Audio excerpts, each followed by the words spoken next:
Oh, yeah, sorry. We don't have to. Because we don't have the interview today.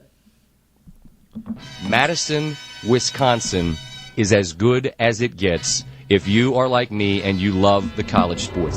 This is the Jump Around with Jim Rutledge and Pablo Iglesias, streaming live on the ESPN Madison YouTube channel. Dancing down the sidelines. Can they catch him? No! The Badgers answer instantly. There will be no undefeated champion on Wisconsin with an unbelievable stretch drive to the championship game. Gordon again! Inside the 5, touchdown! What a performance by Melvin Gordon! Chucky Hepburn, Big Ten on the line. Yes! It's over. The Wisconsin Badgers win 17-9. They are the first Big Ten team ever to win successive Rose Bowl games. That is the best college sports town in America. And it is the best Badger dedicated show in America. Come on, you're only going to give a little bit of the it is? What's that? Come on. I don't do it is on this show. Well, you just did the it is right there. Oh, Come sorry, on. Can we bad. get a little bit? Yeah! It is the best Badger dedicated show around on the ESPN Madison and ESPN Milwaukee YouTube channels. This is the Jump Around. I'm Jim Rutledge alongside Pablo Iglesias. And we got a lot to get into today. We are thrilled to be joined by Nicole Auerbach, she from NBC, formerly of The Athletic. She joins the show a little bit later. And Fantastic stuff. Yeah, she loved her. Full pullback curtain. We talked to her earlier, and she had some really good information. And then after that interview, stick around because we are going to reveal a guest that we're going to have on a special edition Friday show, which will air at 2 o'clock on Friday. It is a Badger freshman. So you'll want to hear from that person coming up a little bit later in the show. We're going to tease it after the interview with Nicole Auerbach, and then we'll have plenty of other great things to get into. Quite the tease from Jim Rutledge. You know me, Mr. Radio, even this is on YouTube. All right. Mr. Digital. I'm going to come out. Mr. Worldwide. Mr. Worldwide. I'm going to come out and make a statement that is not a report. I think Carter Smith is going to play for the Wisconsin Badgers against Washington. That's just a feeling I have. That's good news, Riley Yauk behind the glass. It's still dramatic, though. It's Okay. dramatic. Well, Okay. you make that sound like it's, I don't know. Yeah, it's the season turn all of a sudden. Well, hey, maybe this could be. And so the Badgers are not covering themselves in glory, Pablo, in the passing game. They are second worst. So we're not. Oh, we're not the worst. Oh, good. In If you ain't Power first, 4, you're last. And actually, this is even more depressing. They're 125th out of 134 teams in the FBS for passing the ball. So I think passing should be in air quotes. Danny O'Neal has not been good. Hunter Simmons has somehow been worse. Billy Edwards doesn't want to play for the Badgers anymore or can't play for the Badgers anymore or something in between those two, which leads everyone turning their eyes to Carter Smith. And Pablo, before I get to you, who is Carter Smith? All right, he's from Florida, about 6'3", 197 pounds. He is a dual threat QB in high school, 8,700 yards passing, 87 touchdowns, 2,600 yards rushing, 56 rushing touchdowns. Originally committed to Michigan, and the Badgers just lost the recruit to Michigan. But he later decommitted and committed to Wisconsin, viewed as one of the top recruits in Wisconsin's 2025 class. And he is not playing yet. He has the title of a project. Strong arm and mobility, needs growth in processing and decision-making and leadership. But I'll be honest, that sounds like both the other Badger quarterbacks, and I would not call them strong-armed or mobile. So, or maybe somewhat mobile. So, you know what? Danny O'Neal almost feels too mobile. Right. He feels wobbly out there. So, can he get there? Will he play? What will he look like? I love the idea of giving – Hunter Simmons was one of last time? One of 13 at one point? Yes. Yeah. For 12 yards. He had as many incomplete passes as he did attempts. Yeah, incompletions. Here's as you go into the archives at Camp Randall or Barry Alvarez's office, and you dust off blow off the old dust off the playbook, and just sitting on there like a beam of light is just sitting on the book, right? And just hand the ball off to whatever healthy running backs you have, and bleed that clock out. and let Carter Smith run and obviously Brooks is a really heady player, run the Brooks Bollinger offense of Brooks. Did not have a strong arm, but he could move, and run the dang, remember the Titans offense for all I care, because you can't pass the ball anyways. So you might as well just give up on the farce that is passing the ball at the University of Wisconsin and let Carter Smith go out there and be an athlete and just come up with like 20 plays that he can run really well and just run those 20 plays. You can't be worse. You can't. I guess you could be one spot worse. That's you're literally at the point of rock bottom as a passing offense. If anything, this gives fans something to be excited about. This gives people to actually go into Camp Randall with some juice. Do you know if you're going to come out 0-4, or do you think like you can come out with a win? That's beside the point. Maybe you will just go 0-4 regardless, but this gives fans some type of excitement if you do decide to go with Carter Smith. As you mentioned, too, this is the guy that they flipped from Michigan. Like, there was already a lot of buzz. I felt pretty good seeing him in fall camp. I only got to see a few practices, but I'm like, is he a finished product? Is he a polished product? Not exactly, but also it's like, this kid looks like he can sling the pill already as a true freshman. I know that he came in with a lot of high praise, but why not give fans some excitement right now? Why not do this? Why not just do it now? What do you have to lose? He's under the if he plays 4 games, like that's I think if you play more than 4 games in a bowl game including, like that's wishful thinking here. That's a lot of hope, but if they were to make it to the bowl game, like that would not count towards the losing your red shirt. Like he is in that window now. So why not pull the trigger? Why not go for it? Like, let's just get some excitement here because let's be real here. How many people are checked out right now? How many people have just frankly given up? This gives you some type of hope. This gives you some type of opportunity. Why not do it? Let's just see what happens. I look up real quick with Carter Smith, Wisconsin. 4 different articles basically saying either alluding to they should make the change or is Carter Smith going to legitimately get a chance? That's the buzz right now. So why not do it? Yeah, there's really there's no reason not to. You guys both talked about it. And on the off chance he's good, I mean, I'm pretty sure the knock on him coming into the season was that he just was struggling to understand the playbook, which I feel like's pretty normal for a freshman, as we have maybe heard before. And, like, worst case scenario, he's just as bad as Hunter Simmons. Like, there's literally nowhere to go for this offense but up. And at least it's a young guy who it makes sense that he's making these mistakes. It's not a redshirt senior at quarterback playing like an FCS level talent, which Hunter Simmons is. So there's just seemingly no reason not to at least give Carter Smith a shot. Should give the offense a jolt to energy, just like we saw from Gideon Atuka, a freshman who got, or he might be a sophomore, a young guy who got his opportunity to make a splash in the offense. Just let the young kids play at this point. The season is a lost cause. Let's just have some fun. Well, and it would speak to, I guess, lack of development ability if Carter Smith isn't significantly better than he was in the spring or even in the fall. I understand the fall, obviously, and then I understand that you can't do as much, but you had a bye week here. This is why it's now or never. Either Carter Smith is ready to play, you had a bye week, you could do the entire week of practice, and you could do what you did with Hunter, and Carter can play some. I'm fine in this case of Carter not having the whole plate in front of him, at least not against Washington. If you want to say we're going to ease it into it, and maybe Carter is the actual starter only against Minnesota, but we're going to work him more and more into the game plan, and see what he can do. The Badgers tried to do something like this a long time ago with Kurt Phillips. He ended up getting hurt, but he had horrendous knees. I feel like he blew out both knees twice. So that was just unfortunate for him. He just didn't have the right body to be able to be the quarterback the Badgers needed to be. Weirdly, I feel like his dad was like a knee surgeon. Like that was the other. That was like the other like horrible irony of it as well. I could be wrong on that, but anyways, I think Carter Smith deserves, and Badger fans deserve to see Carter Smith. Let's move on into a reoccurring segment we have here, Coach's Corner, and this one's a little different. Last week we brought up Brian Kelly, who was let go by LSU. This time I wanted to bring about a guy who I'm drinking the full Kool-Aid. Now I want to say, first of all, what flavor? Jason Eck flavored. Jason Eck flavored Kool-Aid. Whatever that means. I was on the Lance Leipold bandwagon, and I still would love Lance Leipold. We do talk to Nicole Auerbach about Lance Leipold, and she had wonderful things to say about him, and I would be over the moon. My 2 concerns with Lance is, one, he's a little bit older, but like at this point in Wisconsin, looks like it could be a long-term job to fix. But more importantly, he's at Kansas, and Kansas wants to keep him. He's not going to be cheap.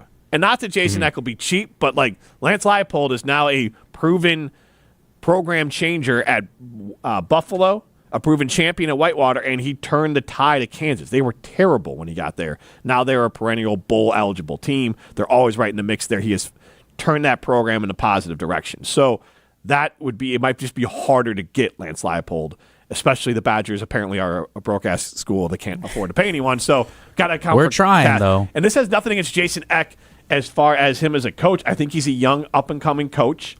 I think he's 48 years old. He played for Barry Alvarez. He was a GA at Wisconsin. He's the head coach in New Mexico. They just became bowl eligible, and he was played from 95 to 98, part of the 1998 Big Ten champions that also went on to win the Rose Bowl.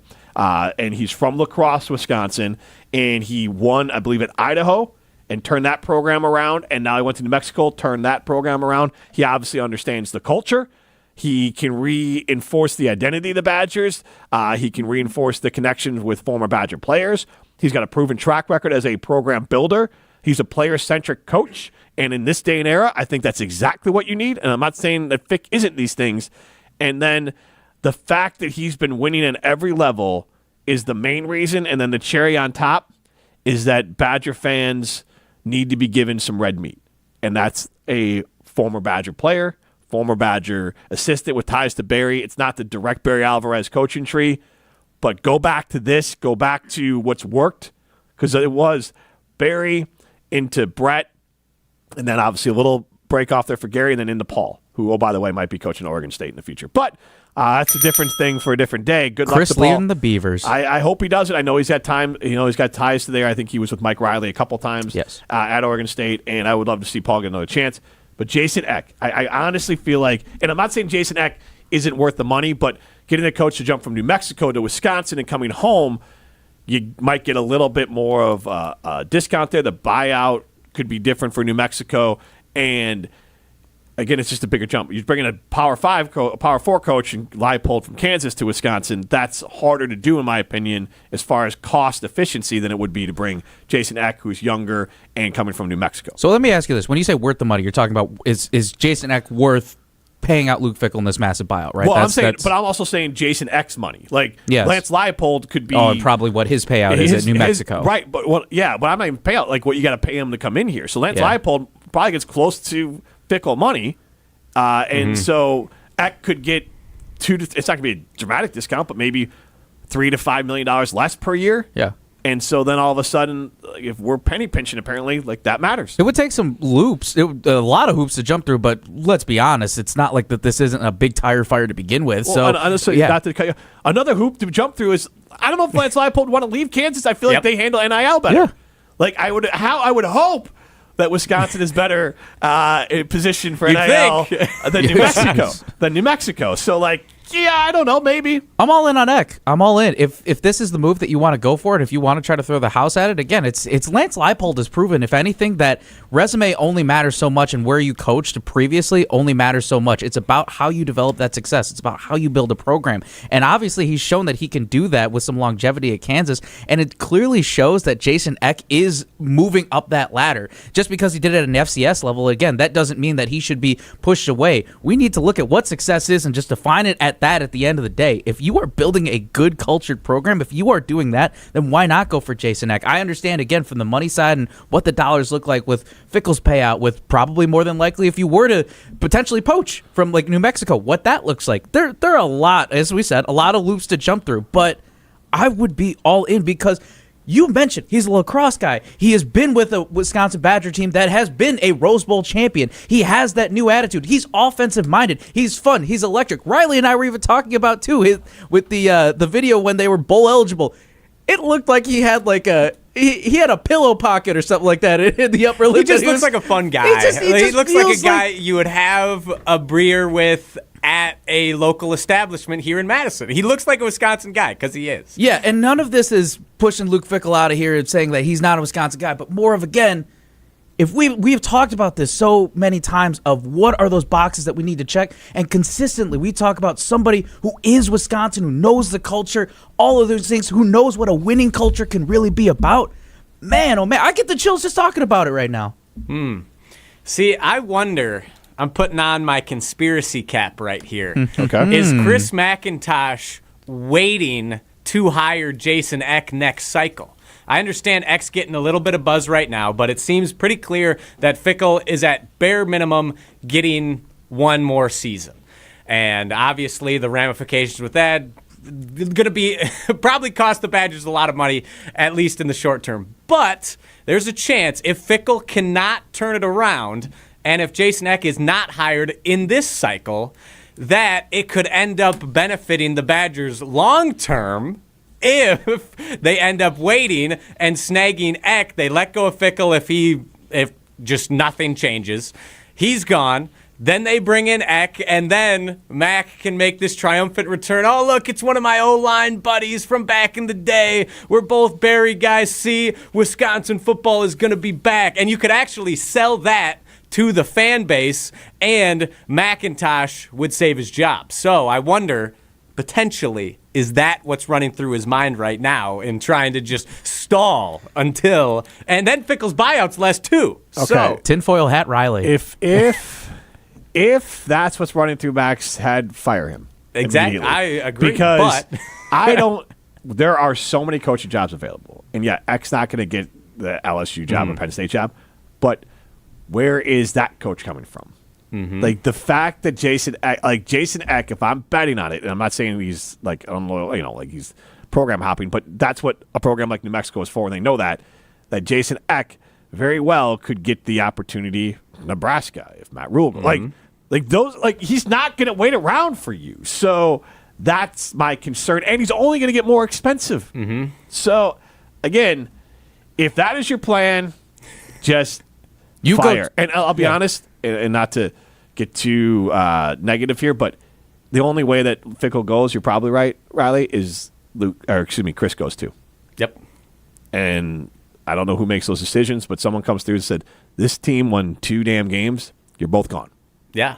And we'll bring in my guy, Pat Chun, from he's at Washington now. Oh, that'd be electric. He's successful at FAU, successful at Washington State, successful at Washington with his NIL. Pat Chun with Jason Eck.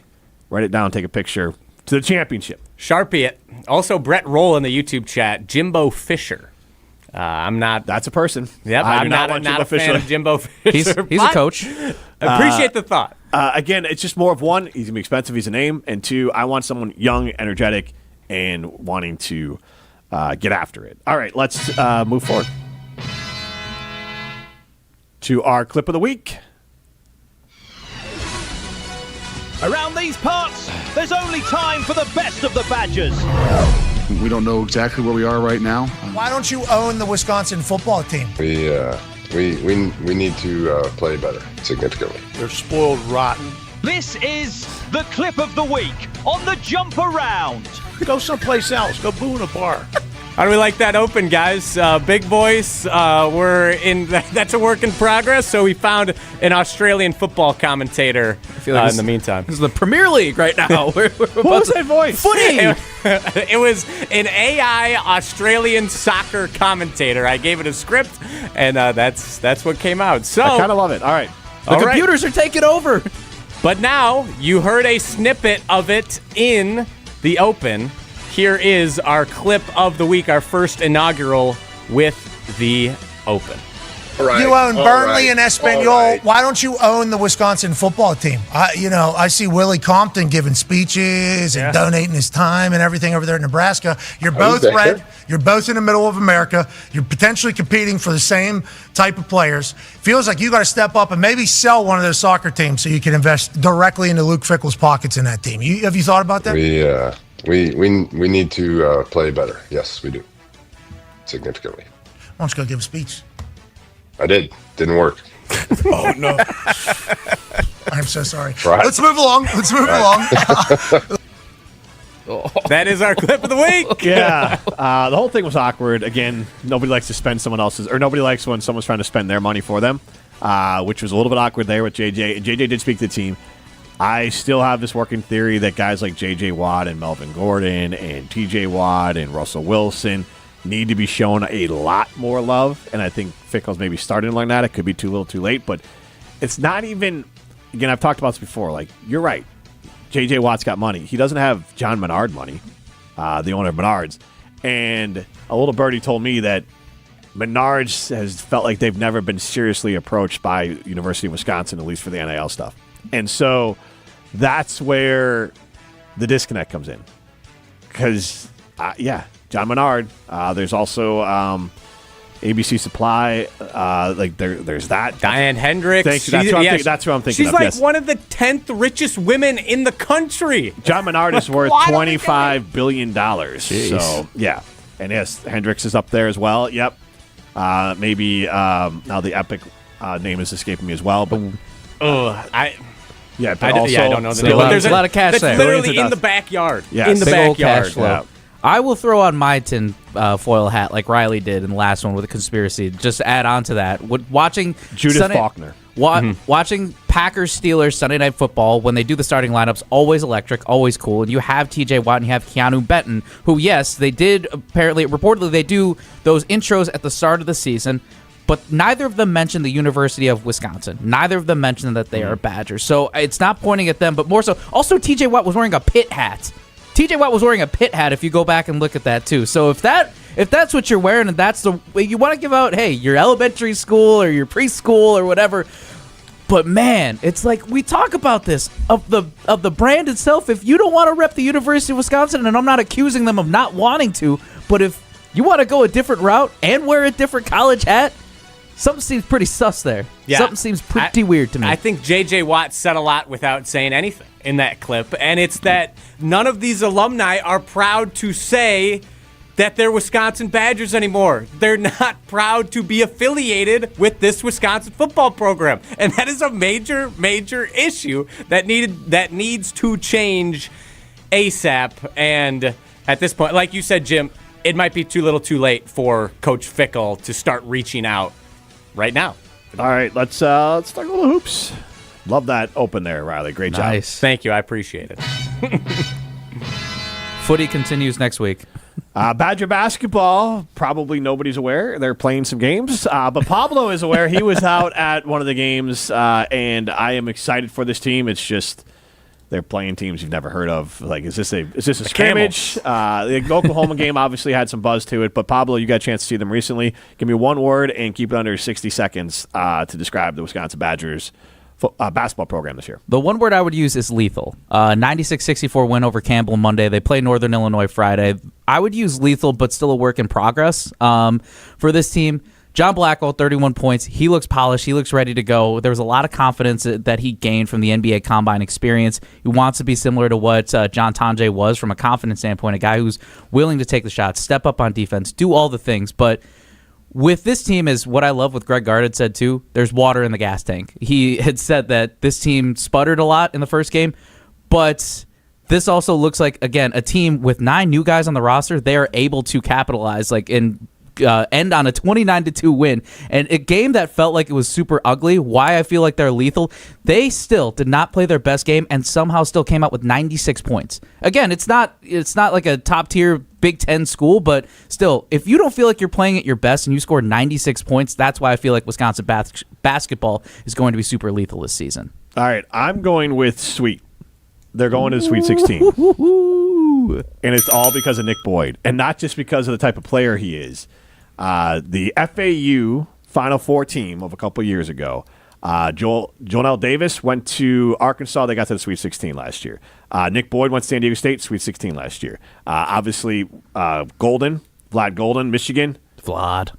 Sweet 16. And then Elijah Martin, the other starter on that team, won the national championship for Florida. So Nick Boyd is guaranteeing the Badgers are making the Sweet 16. He's not. I'm doing it for him, but his presence on this team, and I'm joking a little bit about like the good luck of it, but Nick Boyd, then my understanding, if I have this right, played in a Final Four, and then the tournament the following year, and then I think they missed the tournament, and then Sweet 16, and so now he is at Wisconsin. So the guy is tournament proven. He has played in more games in the tournament than I think Greg Gard has probably coached in as a head coach. Nick Boyd has played in, so he's a veteran of the tournament, and he's a true point. And we saw the effects in Game 1 when Blackwell went off, and that's all because of what Nick Boyd can do for this team and taking the having to be the point guard out of Blackwell's hand is so important. This team is going to Sweet 16. There was one play, too, where he came in on a double team. Is this part of your 60 seconds? No. Real quick. Awesome on both ends. Able to make the steal, go down coast to coast, looked confident in that, too. So that's why I said to you, he's an absolute dog, as Ken Levicka said. Yes. Ken Levicka, the play-by-play voice for Florida Atlantic University, who joined us when we learned that Nick Boyd was coming to Wisconsin. Let's get to the Twitter portal. It's time for the Badgers Twitter portal. Still the old intro for the Twitter portal. Maybe when we get the big voice guy on the new clip of the week, we'll update the Twitter portal intro as well. But today, I know you guys saw this. There was a massive saga, I put it, a discussion, a debate amongst colleges thanks to some data from an excellent reporter by the name of Matt Brown. Let's take a look at his initial findings that he released, I believe, on Monday. So they're about the alcohol sales for colleges so far this football season through, I believe it was August, September, and October. So, on his initial findings, despite how poorly this season has been for the Wisconsin Badgers, they still just crushed it, absolutely dominated, running every other school out of the gym. They sold 255,000 units and made over $3 million just so far this season on alcohol. Nebraska, Tennessee, Minnesota, Michigan, Indiana, etc. following suit. However, as we all know, with Wisconsin football this season, nothing good can last. So he released the next day the unfortunate news that he had the wrong information for Wisconsin. It's really hard to see on this tweet. However, he had last year's statistics for Wisconsin. Oh. And that is why they were in first place by such a wide margin. Wisconsin is actually in 8th place right now. Still fighting for a playoff. You know what? I've got still in the playoff. Per capita, as far as people showing up to the game and drinking, we're number one. I will die in that hill. Nobody's going to the games anymore, so number 8 is worthwhile. I believe it. So that was the initial information. That was the hell of a setup. Unfortunate. Yes, the correction. What was your initial reaction when you saw the first report? Of course, that was nice. That was it. Yawn, obviously. Yeah. What about after the correction then? That was like fake news. This is lies. We're number one. Well, it's unfortunate where it was like you see it at the top. Well, we lose, we booze, and now you know what to do after this. We lose and we booze, and let's get back up to the top now. Exactly. Yeah. I think like everyone, I was also just like, oh, of course we're number one. At least we're winning at something. And then when he released the second set of data, I was like, okay, that actually makes more sense for how little the fans have been showing up this season. So we have some reactions here from across the Twitterverse. Big Cat especially was pissed off. This is BS. How do you mess up this bad? This is jail. Agreed. Johnny Badger, we had one thing to be happy about. Now that's been ripped away from us. Thanks, Matt.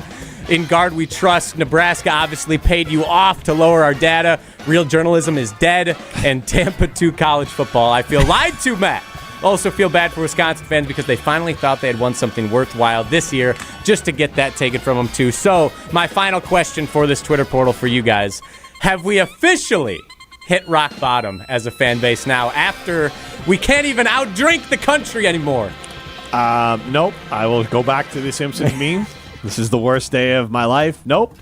It is your worst day of your life so far as a Badgers fan. Pick yourself back up by starting Carter Smith. That's all I'll say. Just do that.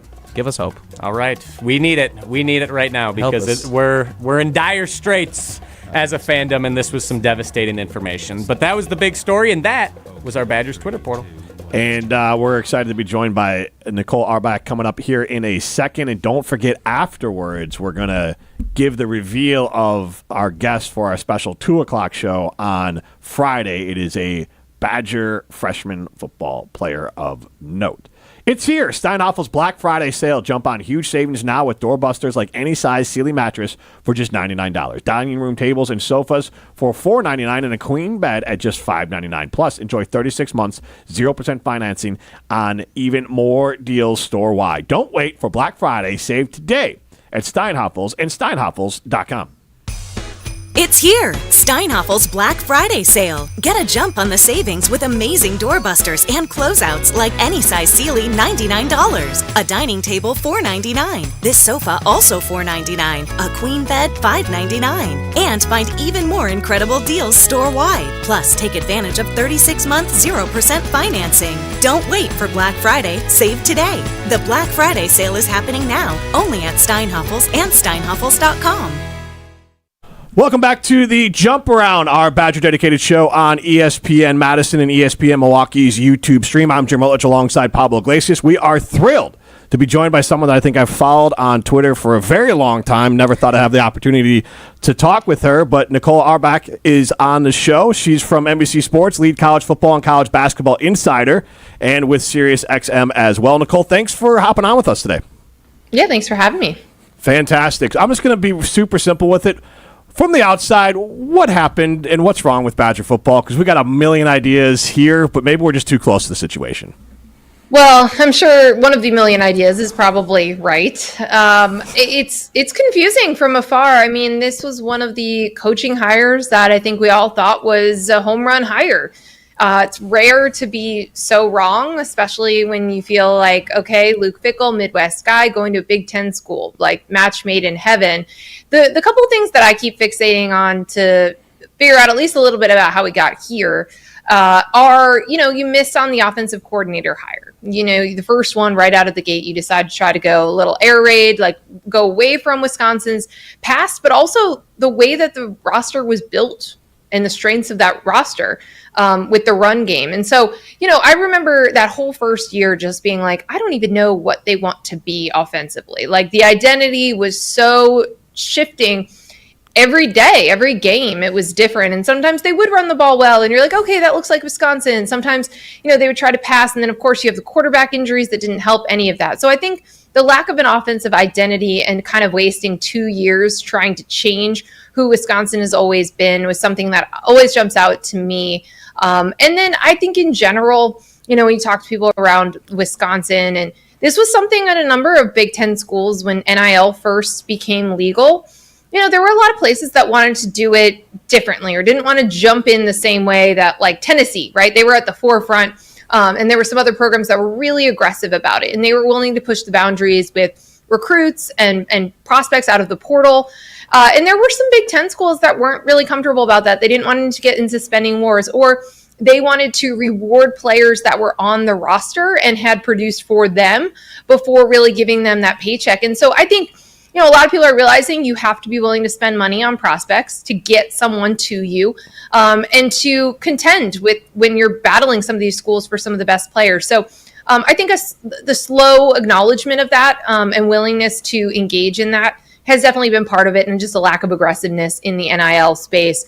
That's going to hurt you in this day and age. But I really think a lot of it has to do with that offensive identity and just being really inept on that side of the ball. And again, some of that is just bad luck with injuries, but some of that is scheme and trying to change too much. But it makes it really hard to quote Luke Fickell for the last couple of weeks. Like if you score 0 points, you don't really put yourself in a position to win games. So it's been a lot of different things, and I'm sure you guys could add to the laundry list. But again, I just kind of want to underscore like how surprised I am that it got to that point. I mean, I really did think that this was a great fit and was going to work really well right out of the gate. Nicole, going off of that, too, you hit it on the head, and we've talked about this on the show, where at the time it felt like that it was the right hire. This was the right hire for Wisconsin. Your assessment as he rounds out his third year, and a two-parter as well, if there even is a shot for him to right this ship, how can he do that? Well, I mean, I think that there's a lot of schools that would love to not be in this coaching carousel and would like to give their current coach another chance or invest money in the offseason into the roster. And I think Virginia's a really good example of that instead of making a change and moving on from Tony Elliott last year, they put money into the roster. They hit on some of these transfers. Another year in the system, the program continued its build, and here they are, sitting in the catbird seat in the ACC for a playoff spot. So that route does work, and I think a lot of programs are trying to do that before they make a change for a head coach that's going to be very expensive. And certainly it would be at Wisconsin. I mean, $25 million is a lot of money. I know we're hearing buyouts that are in the $50 million range, so we don't think about this as real money. But it's a very expensive decision. And so I take from Chris McIntosh's letter to fans that, he wants to continue to try to do everything from an athletic department standpoint and a money standpoint that they can do to position Luke Fickell to succeed. And, it was a very different kind of statement and letter to fans than the one we got the same day, which was, Florida State's athletic director writing to fans about Mike Norvell and putting out a statement saying, I'm going to evaluate this program at the end of the year. That read to me like, hey, donors, let's get $53 million together by the end of the season. Wisconsin's felt like, hey, we are still trying to work through this, and we want to give Fickell and give this staff all of the tools they need to be competitive in this day and age. And obviously part of that is Chris McIntosh going out on a limb to hire him and in wanting to give him all of that he would need to succeed. But some of it just felt a little bit outdated of saying, we're not doing what we need to do from a resource standpoint. You're in the Big Ten. You want to be nationally competitive. You want to be in the college football playoff picture. So that was a little bit surprising to hear that in the year 2025. But I think, to continue out the rest of the season, obviously you'd like to not lose out. But I think we saw a competitive game against Oregon. And that was, I think, really encouraging after a couple of blowout losses where nothing really was working well. Playing a team that is a top 10 team in the country, close and tight, especially, tighter than we've seen a lot of other teams play them, I think is really encouraging. So I'll be interested to see how they close out the season here. But everyone, tracks the same sort of thing when you're looking at a team in a losing streak or where a coach is on the hot seat. You're looking at how hard those players are playing for that coach. What are signs of progress? What players, are really important to retain that have relationships with the head coach? There's a lot of things like that you're looking at down the stretch. Nicole, you mentioned something too about pushing money into your roster. I wanted to ask a follow-up on this too. With buyouts, with the rev share now, that system now moving into effect a little bit more. Do you think that changes budgets at all? Is our teams and programs looking more into that too? How does that affect the landscape? I mean, it's a good question because, you would think that in this day and age, you wouldn't want to pay a $50 million buyout. And we've seen multiple places willing to do that. And of course, these are also schools that have offset language in there. So if James Franklin gets another job, Penn State is not on the hook for, $46 million or whatever the final figure ends up being. It will be offset by new income for a new job. But there is a willingness to make these changes, even though they're really expensive, because some schools are just too worried about falling behind in the sport that brings in all the money and that drives college athletics forward. So that's part of, I think, the calculation that people are making, even though we've all heard all of these athletic directors and university presidents complain about having no money and having to make tough decisions about scholarships and sports sponsorships. These are the same people who've been saying that because now you can pay your athletes up to $20.5 million directly from rev share each year, yet they're still making these decisions on these buyouts. So it feels like some of the elements of a traditional market don't apply when rich boosters just come in and kind of swoop in and save the day and can help make a coaching change because you're not really, kind of balancing your spending and your income and your costs and all of those things the way that a normal business would. So that's how I explain it. And that's why I think it feels like money isn't real, even though we are talking about a lot of money. There have just been such big decisions that kind of numb us to the impact of, a $25 million, $50 million buyout.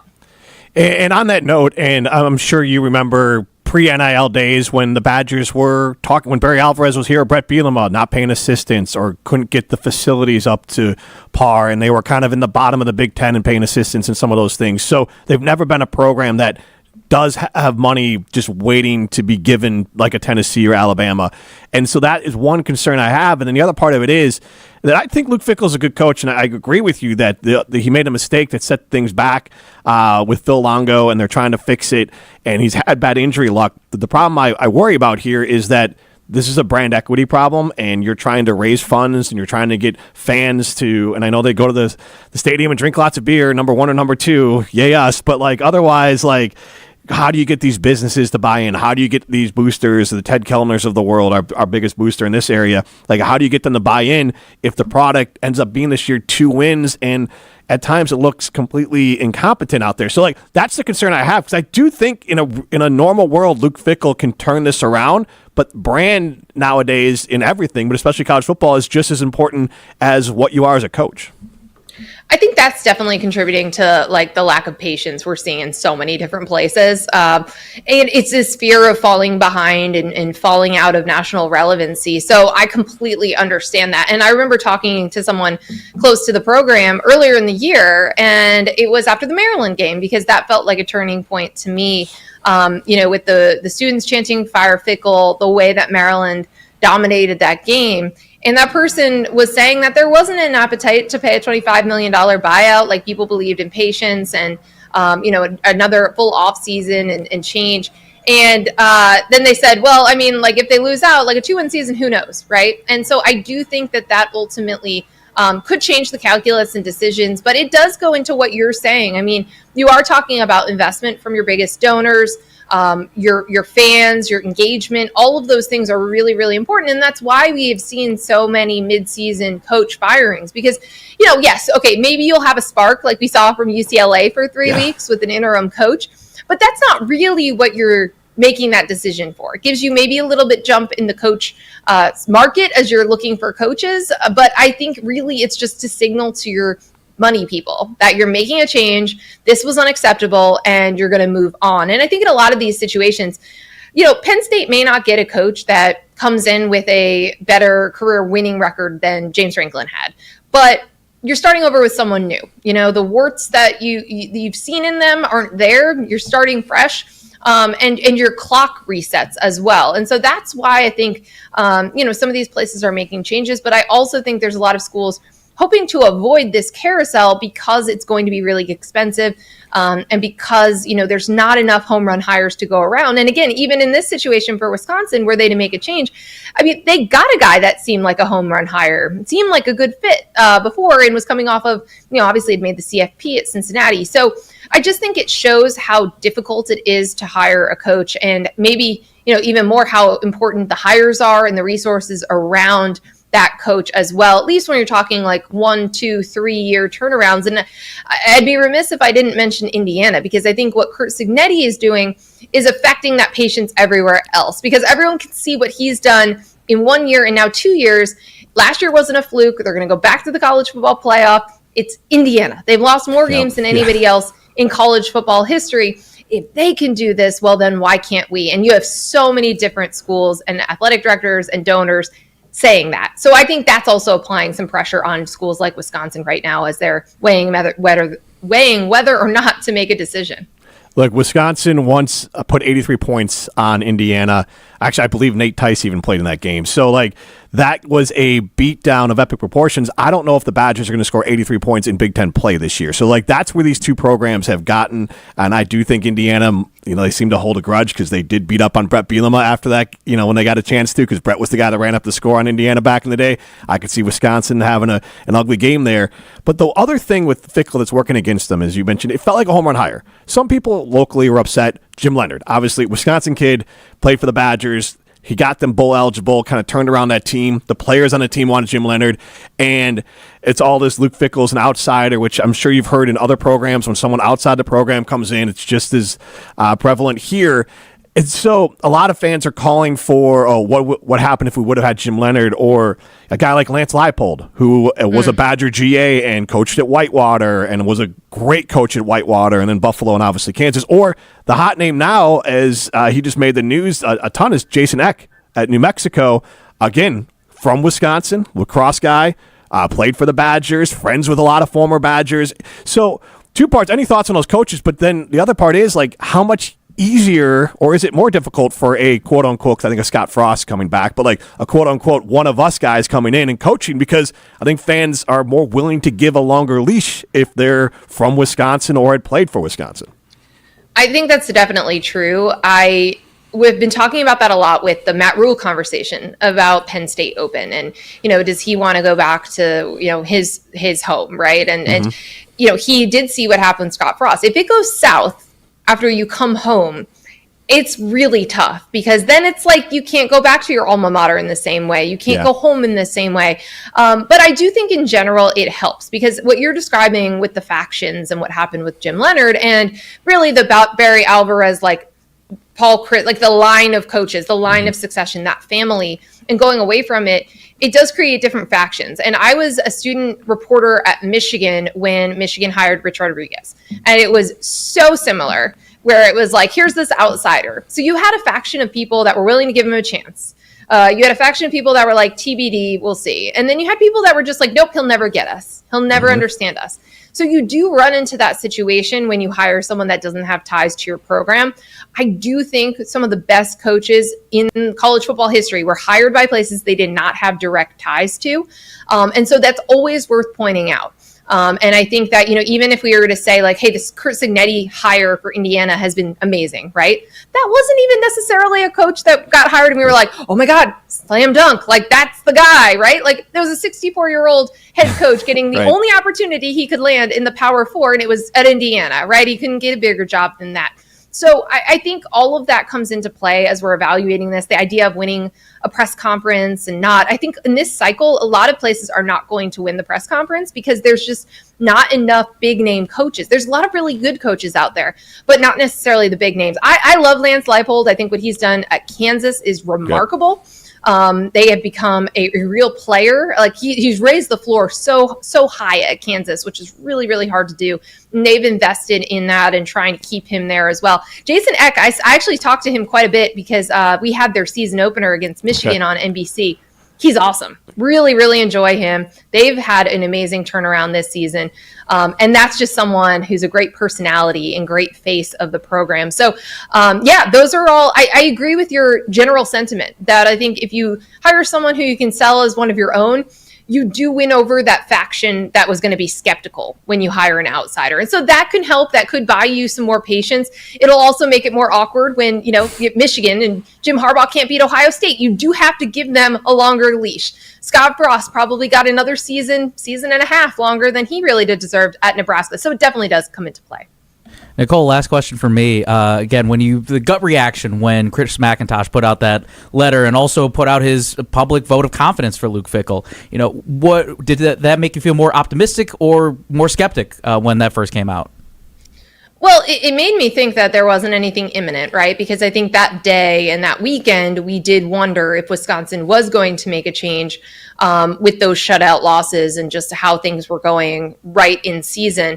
It made me think that, there was going to be some more patience and some, hope that things could turn around. It did also, again, remind me that Chris McIntosh put his neck out there to make this hire, to go outside of, that Wisconsin lineage. And he really should and is going to give all of the support that he possibly can to make it work.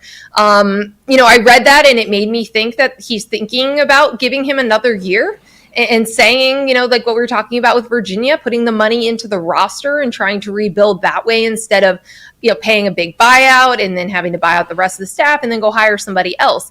And again, we'll see. A 2-win season can change that calculus, but that was sort of what I was getting out of that statement. It seemed a lot less imminent and more, let's do everything we can from a resource standpoint that we probably should have already been doing to give Luke Fickell every opportunity and maybe treat this year a little bit like year one because you've, hired a different offensive coordinator and tried to go back to certain roots. But again, a two-win season can change all sorts of calculus and all sorts of conversations. But I do think that this is the kind of school that would not want to get into this carousel. It's just going to be so expensive. And I think we've already seen this with the coaches that are out there that have been attached to some of these openings, getting pretty significant raises and extensions. There's just not a lot of big name coaches where you're going to be able to be like, yes, this is a clear upgrade and it's going to work. It's just, it is about resetting a clock. So if you do make a change, that's what it is. It's a fresh start, and maybe it is someone with ties to Wisconsin. But I just think it's going to be really hard for like a miracle fix. There is only one Curt Cignetti. That might be a unicorn situation.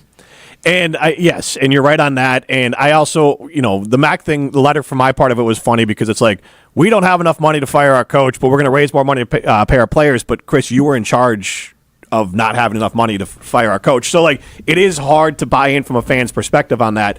But last question overall here, just putting, I'm not saying Luke Fickell's shoes, but this can't be fun for Luke Fickell. This can't be what he was hoping for. And I remember Gary Anderson just leaving, surprising a lot of people, but it wasn't working when he left here at the same time. So it wasn't completely shocking. It was working, and now we would take it. But back then it's like, oh, this is only 8 wins. Like, this is not good enough.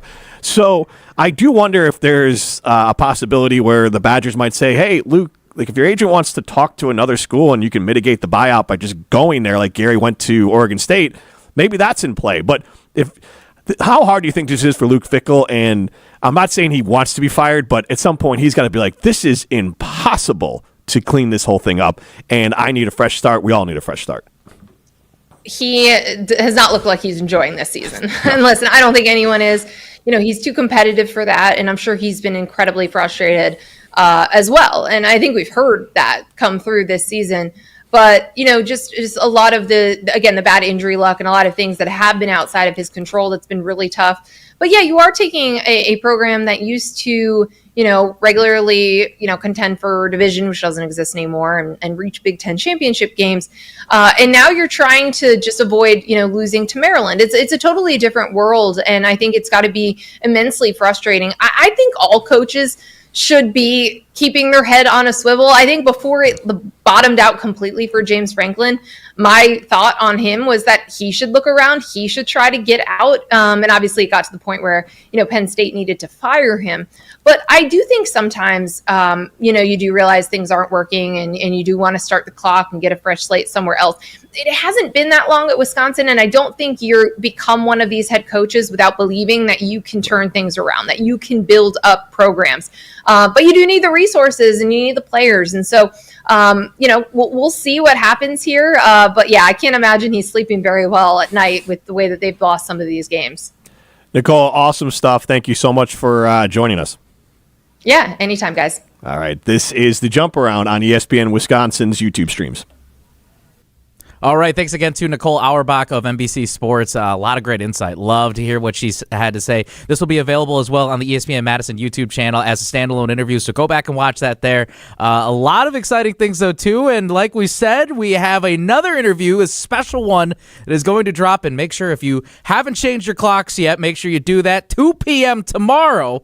We are dropping special interview with Wisconsin Badgers linebacker. I was expecting the dun-dun-dun, I'm not going to lie. You still have it, Riley. No. I'm just kidding. Not as dramatic this time. Not as dramatic. Well, still very good stuff. We are going to have Cooper Catalano, a special interview dropping tomorrow. Again, that can be viewed on the ESPN Madison YouTube channel at 2 o'clock. So make sure you set your times. Make sure, again, like I said, you got your clocks as the fallback situation because, look, life's going to be a lot harder if you haven't moved your clocks back in that just yet. But Cooper Catalano, Wisconsin linebacker, I guess we could say he's moved into the starting rotation, getting a lot more reps. Very excited to share that conversation as Wisconsin gets ready to play Washington Saturday. For Jim Rutledge, for Riley Yauk here at the Everlight Solar Studio, I'm Pablo Iglesias. This has been the Jump Around, a Badger-dedicated show.